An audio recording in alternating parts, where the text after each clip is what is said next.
योग के अभिनव प्रयोग में आपका हार्दिक स्वागत है। सनातन संस्कृति में दो महामानव हुए,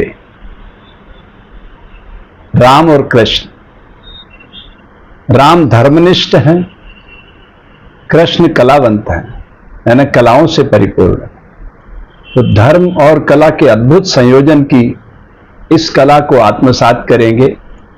योगेश्वर भोलेनाथ को रिझाने का प्रयास करेंगे, जल से नहीं, अश्रुधारा से। ठीक है, तो यात्रा शुरू करते हैं।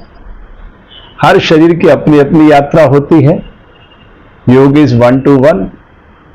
तो जितना आपका शरीर स्वीकार कर सके उतनी देर शरीर को मूर्तिवत ठहरा के पलक को झपकाए बिना, यानी पलकों को एक बार अगर आपने खोल दिया तो फिर इस तरह से बंद नहीं करना, और बिल्कुल टाइमिंग के साथ चलना। जब तक अश्रुधारा आंखों से प्रकट नहीं होती तब तक पलक झपकाना नहीं है। ठीक है, तो इसे योग की धारा में कहा जाता है त्राटक मुद्रा। ये सूर्य भगवान करता है, अचल ग्रह है ना, वो अपनी ऊर्जा शक्ति से धरती को घुमाता। ये बहुत ही अद्भुत और अलौकिक यात्रा है। इससे आपका नेत्र ज्योति संवर्धन होगा, आपका चश्मा हट भी सकता है। निरंतर अभ्यास करने पर एकाग्रता चमत्कारिक रूप से बढ़ेगी। प्रतिदिन आप अपने भीतर बहुत बदलाव महसूस करेंगे। तो इस यात्रा के सहभागी बनिए। चलिए अब पहले मुद्रा विज्ञान।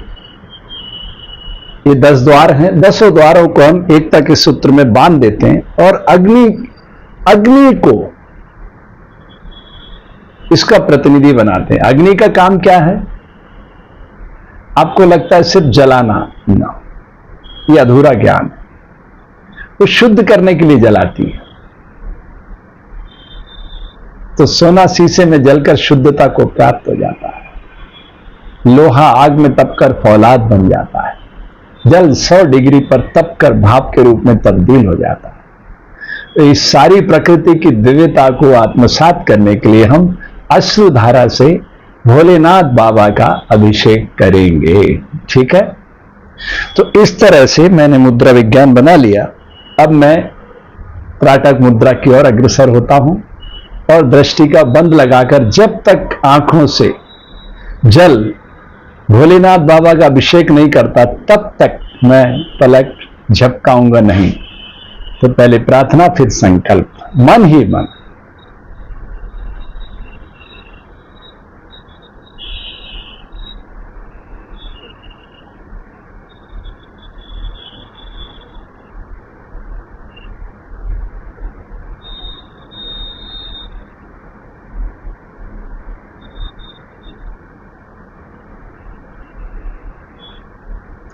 अब जैसे मैं सनातन संस्कृति में प्रकट हुआ, ठीक है, तो मैं श्वास पर अभिमंत्रित कर रहा हूं श्री राम जय राम जय जय राम।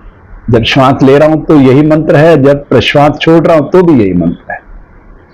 अब मुझे नहीं पता है कि कितनी देर माला करने के बाद यह अश्रु की धारा बहेगी। ठीक है, तो अपनी अपनी यात्रा। तो आप अपने इष्ट के हिसाब से जिस भी पंथ संप्रदाय को आप मानते हैं, जो गुरु परंपरा में आपने मंत्र लिया है, उसको प्राण पे अभिमंत्रित कीजिए।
तो इस तरह से जब पूरी ऊर्जा और मनोयोग से सारी चित्त की वृत्तियों को एकाग्रचित्त किया गया, तो मैंने जो इस शरीर में महसूस किया वो बता रहा। सबसे पहले सूर्य भगवान ने यानी प्रभु राम जी ने अभिषेक किया भोलेनाथ बाबा का। फिर चंद्र ने, पहले सूर्य नाड़ी से यानी राइट साइड से पहली बूंद गिरी, दूसरी बूंद चंद्र नाड़ी की तरफ से ना लेफ्ट आई साइड से गिरी। जैसे जैसे हम सूर्य और चंद्र के प्रताप से जुड़ते हैं, हमें समझ में आता है सूर्य धर्मनिष्ठ है, स्थिर है, स्थित प्रज्ञ है। चंद्रमा करुणा से परिपूर्ण है, उसमें बदलाव की क्षमता है, वो कभी घटता है कभी बढ़ता है। लेकिन सूर्य सदैव एक रस है, स्थित प्रज्ञ है, कोई परिवर्तन नहीं करता। बस योग की धारा में प्रविष्ट होने के इन सूत्रों को आत्मसात करना होगा। यानी सूर्य और चंद्र की ऊर्जा से जब हम जुड़ते हैं तो योग के जनक योगेश्वर भोलेनाथ बाबा की उस दिव्यता को हम महसूस कर सकते हैं कि कैसे दसों द्वारों को बांधकर आपके भीतर की चेतना का द्वार खुल सकता है। ये जो चित्त की वृत्तियां, मन, बुद्धि, चित्त, अहंकार, इन वृत्तियों को जब हम बांधना सीख जाएंगे तो हमारा परिचय आत्मा से होगा। और सब जीवों में वो एक रस है, कोई भेद नहीं। चींटी से हाथी तक एक पूरी चैन है, जीव जीव से भोजना। उन सबके पीछे यमराज आपको दिखाई देता है, लेकिन इस योनि में कौन लेके जाता है आज तक किसी को एहसास नहीं। ये मंदिर, मस्जिद, गिरजा, गुरुद्वारे सब मानव सभ्यता के लिए बनाए गए, लड़ाई झगड़ों के लिए नहीं। ये सब हिंसक पशु आप देखते हैं, इनसे क्या सीखते हैं आप? मुनि पतंजलि ने पहला सूत्र दिया, अहिंसा। हम अभी तक अहिंसा को ही नहीं समझ पाए। जब हम श्वास लेते हैं, करोड़ों बैक्टीरिया अपना प्राण छोड़ चुके होते हैं तो हमें एक श्वास मिलती है। जब हम प्रश्वास छोड़ते हैं तो करोड़ों बैक्टीरिया नए नए पनप जाते हैं। और जिसका जन्म हुआ है उसकी मृत्यु निश्चित है, उसी समय तय हो जाती है। इस शरीर का जन्म उसी समय तय हो गया, इसकी मृत्यु निश्चित है। एक समय है इसका। इस समय के साथ फिर प्रवाह में पंचमहाभूत अपने अपने घर में इसको ले जाएंगे। ये अनादि है पंचमहाभूत, जल, पृथ्वी, आकाश, वायु, अग्नि। और ये तीन गुणों से सुसज्जित है, सतोगुण, रजोगुण, तमोगुण। सतोगुणी सूर्य है, स्थित प्रज्ञ है, उसको कोई लेना देना नहीं। वो अपनी ऊर्जा से धरती को घुमा रहा। फिर धरती वात्सल्य के वशीभूत होके कंकर, पत्थर, चट्टाने, पहाड़, हीरे, मोती, मणियां उसी में से प्रकट करती जा रही, जल का आलिंगन करके। तो प्रकृति कितनी विराट है और कितनी सरल है। हम उसे अनदेखा करके बीमारियों के चक्रव्यूह में फंस जाते हैं। सिर्फ अहिंसा को अगर हम अपने जीवन में उतार सकें कि जो व्यवहार मुझे अपने लिए पसंद है वही व्यवहार मैं जगत के सब जीवों से करूंगा, तो इस धरती पे रामराज्य आ सकता है, स्वर्ग उतर सकता है। रामराज्य से आशा है पशु पक्षी भी हमारे सहयोगी बनकर इस प्रकृति की बगिया को गुलजार करेंगे। यही योग का अंतिम लक्ष्य है, पूर्ण मानव को प्रकट करना। ओम पूर्णमदः पूर्णमिदं पूर्णात् पूर्णमुदच्यते पूर्णस्य पूर्णमादाय पूर्णमेवावशिष्यते। योग आत्मावलोकन का विषय है, प्रतिस्पर्धा का विषय नहीं है। योग इज 1 to 1। कोई जीव इस संसार में दो मिलकर एक जैसी क्रिया करने पर एक जैसा परिणाम नहीं पा सकते, पॉसिबल ही नहीं।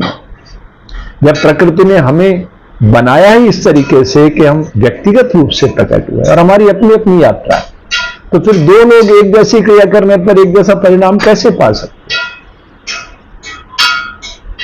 अभी मैं पद्मासन में बैठा हूं, मैं पुलिस वाला जो 10 किलोमीटर रोज दौड़ता उसको 1 घंटा बैठा दूं तो उससे चला भी नहीं जाएगा। उसकी मांसपेशियों का शेप अलग तरीके से बन चुका है। अब घोड़े को आप बैठाओगे तो बीमार हो जाएगा, और मुझे आप दौड़ाओगे घोड़े की तरह तो मैं बीमार हो जाऊंगा। समझ रहे हैं ना? तो ये एक धरती पे पूर्ण मानव को लाने का अभियान है। अभी तक आपने हमारा योग दर्शन केंद्र YouTube चैनल सब्सक्राइब नहीं किया तो कर लीजिए। पूर्णता की ओर ले जाने की यात्रा है ये। अंधेरे से प्रकाश किया, बुराई से अच्छाई किया। ठीक है, आपके मंगल की कामना करता हूं।